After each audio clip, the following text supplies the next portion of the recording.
Well, hello, America. Glenn Beck program. Tonight, 2 anniversaries we're about to celebrate. The first one is tonight is the 1-year anniversary of this program. I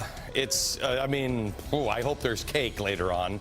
Tomorrow marks the 1-year anniversary of President Obama's first year in office. By the way, Kevin, are you using the sexy lens tonight? Because, my gosh, I look handsome tonight.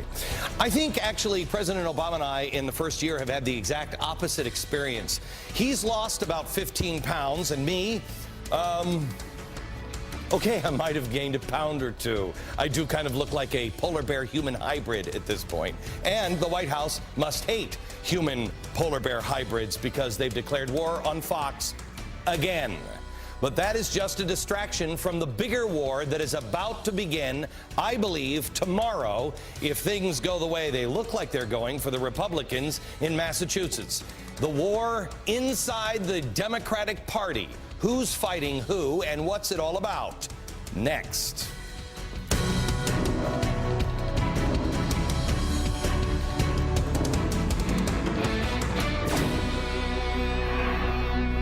Hello, America. I have to tell you, who would have thought this show would have lasted more than a week? Here we are a year later, and somehow the ratings have been huge. I believe it's my molten beauty. We are setting record ratings on cable news, and I can't thank you enough for putting up with me and watching and telling your friends to watch every night. We have only just begun. There is a lot of work to do yet. We figured it out. But wait until you hear what's coming.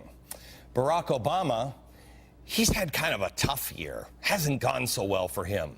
He promised he'd change things, healthcare, ocean levels, the order of the stars, or something like that. The only thing he has actually changed is, have you noticed your wallet's a little thinner? Because I have.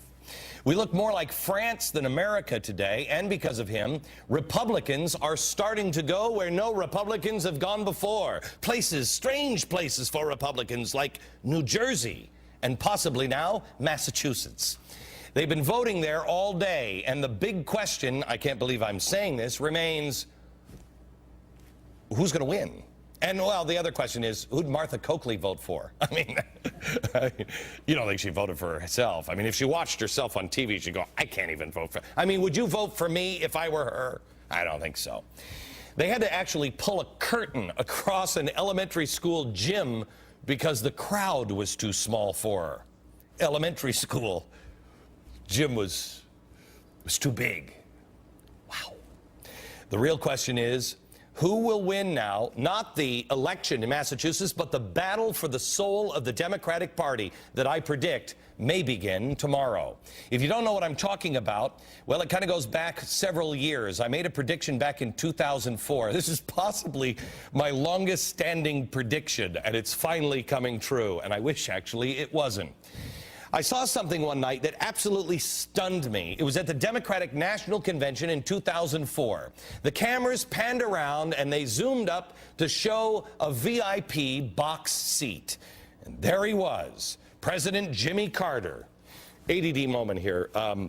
Democrats, I don't know why you always think it's a good idea to highlight Carter as a past president and a Democrat. It's kind of like just showing B-roll of gas lines and burning helicopters to most of Americans, but maybe it's just me. So there's Jimmy Carter sitting next to the Blob, Michael Moore. 2004, remember, Michael Moore had a popular liberal movie out, something about Fahrenheit 9/11 or something like that.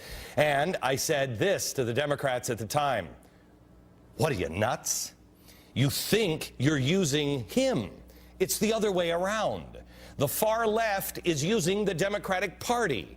Progressives were lurking like a virus. They were waiting for their chance to suck all of the blood out of the Democratic neck. They were looking for the opening to infect the system. And once they were inside that system, I warned in 2004 the Democrats, it will be a battle to the end of your party to get them out. I think that battle for the soul of the Democratic Party is about to begin, maybe tomorrow. This battle is not about Republicans and Democrats. That's what the president wants you to think. Oh, it's the Republicans. They're the party of no. This is about progressives, and you will learn this tonight, and you'll see it clearly. America is about to find out, really honestly, if what we've been talking about on this program for the last year is wrong or right. Because if we're still dealing with the typical Democratic Party or the typical Republicans, you know, just bad politicians, a victory tonight for Scott Brown would cause the typical bad politician who would only care about themselves and their power to realize, hey, wow, what we're doing is suicide. And what would they do? They'd do exactly what they did in '94 and reverse course. They'd move to the center.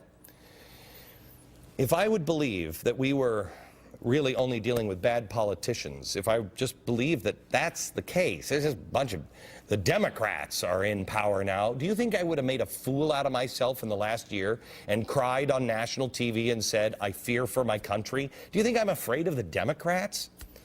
Nobody seemed to have gotten it, maybe except you. What everybody who watches this show in the elite circles have missed is we're not talking about the run-of-the-mill Republicans or Democrats. We're not talking about Republicans or Democrats. They're not the ones putting this country at risk. What we're talking about is an ideological movement that has set its sights on the destruction of the Constitution and the fundamental transformation of our republic.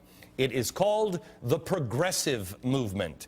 And it has been using both parties for a long, long time. But mainly, it's the Democratic Party that has played host to it. And this parasite has been feeding on that host.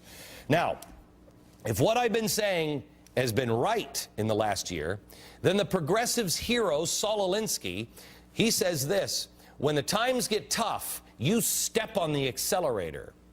Well, tonight, if Coakley loses in Massachusetts, of all places, I'd say times are tough. Let's put this into perspective here. Here's Ted Kennedy, the liberal lion, okay? He's the face of health care reform in Massachusetts. Now, New England, put up the map. Here's the map. I don't know if you can see the, can you see the little dots on there? You got to zoom in. There we go. See the red dots? Those are the Republicans. Notice not a lot of Republicans there. And the Republicans that are there, Olympia Snowe, Susan Collins, not exactly conservatives. Remember a couple of years ago, all the talk was about the death of the GOP. And here we are on the verge of the Republicans taking Ted Kennedy's spot. Wow. The Alinsky crowd will put the pedal to the metal. The best way to describe progressives is through the cinematic masterpiece. If I may, this is what they're about to do to the Democratic Party. Ladies and gentlemen, I give you Thelma and Louise. There they go. Oh, hold on. It's Harry Reid and Nancy Pelosi. Barack Obama's in the back. Go, girls. Girl power. If I can't have you, no one will. When we started this show, it was right around, I don't know, first couple of months in, I did an episode where I described progressives as vampires. I remember it because I got a lot of heat because we had all of the progressives with fangs. I stand by that today. The progressive movement is sucking the blood out of the Republic. But first, they're sucking the blood out of the Democrats. This is their opportunity to finally win, a goal that they started putting together, the destruction of the Republic, back at the turn of last century. Progressives will admittedly do anything to win. We've shown you this. Their playbook: lie, cheat, steal. Do you really think you can pull the progressives off the neck of the Democrats with one election at a ballot box? You've got to drive a stake through the heart of this movement. One election will not do it. This will be a long, drawn-out battle, and there will only be one party standing: the Progressive Party or the Democratic Party. Michael Moore, a progressive, remember him in the box? He said this, quote, "To the Democrats in Congress who don't quite get it, I want to offer you a personal pledge. I and a lot of other people have every intention of removing you from Congress in the next election if you stand in the way of health care legislation that the people want. That is not a hollow, idle threat. We will come to your district and we will work against you. You're going to think that you're just going to go along because you think we're just going to go along because you're Democrats? You should think again. because we'll find Republicans who are smart enough to realize that the majority of Americans want universal health care.